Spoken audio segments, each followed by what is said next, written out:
Le peloton est groupé, le peloton est groupé et surtout le peloton survolé par la patrouille de France.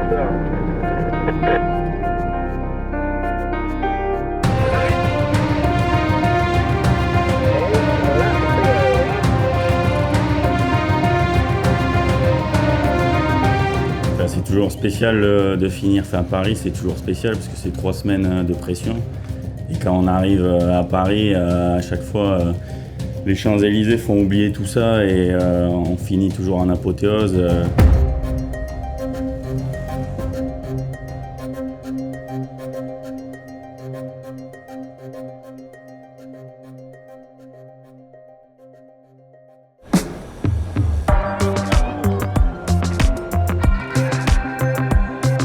C'est bien, le tour c'est toujours, tous les jours on voit des villes différentes, on voyage beaucoup.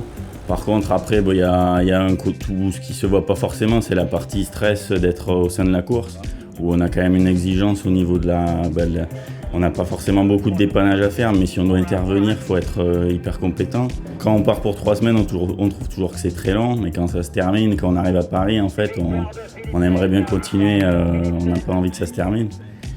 Et cette année c'est spécial vu qu'on continue avec le tour féminin.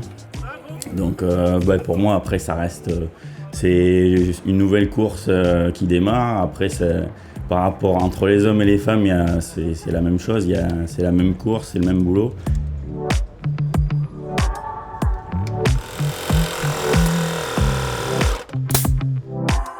Pour nous c'est toujours le même boulot, c'est-à-dire qu'après on va voir les équipes, on regarde le matériel qu'elles ont.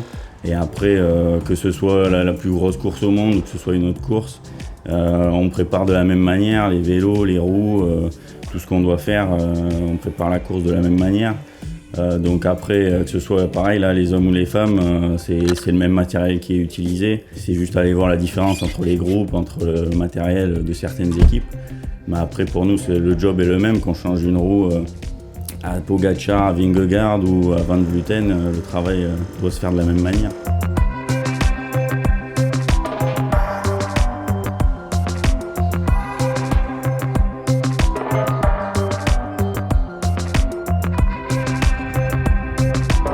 Après dans la voiture, la différence, c'est la particularité du dépannage neutre par rapport à une équipe. C'est que vu qu'on dépanne tout le peloton, nous c'est particulier parce que par exemple au tour masculin, là on n'avait que des roues à disque, mais là au tour féminin en plus de ça on va avoir des roues à patins. Donc dans la voiture ça fait quand même pas mal de roues à côté de nous ainsi que dans le coffre, à devoir choisir souvent rapidement en fait par rapport à la taille du disque ou par rapport au groupe qui est utilisé par l'équipe. Et ça après c'est ce que j'aime bien, c'est-à-dire qu'on va au contact des équipes pour justement avoir ces renseignements-là. Les pédales, ça on le voit, mais les hauteurs de selle, c'est quelque chose que j'ai fait au début du Tour de France, lors des 2-3 premiers jours. C'est d'aller voir les mécanos dans les équipes pour prendre les hauteurs de selle des coureurs. Et comme ça, ça permettait, par exemple au début, quand Wout van Aert a pris le maillot, d'avoir vraiment un vélo préparé à sa hauteur.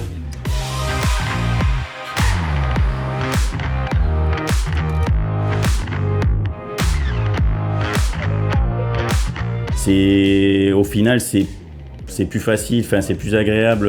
On a un avantage, je trouve, par rapport aux équipes, c'est qu'on peut quand même plus profiter de la course. Il y a moins de travail comparé à une équipe. Et en même temps, on vit la course, et souvent mieux parce qu'on est très bien placé au moment décisif pendant la course. Par rapport à une équipe, suivant le classement, on est souvent, par exemple, quand on est mécano, on est loin dans la file et on voit rarement nos coureurs de la journée.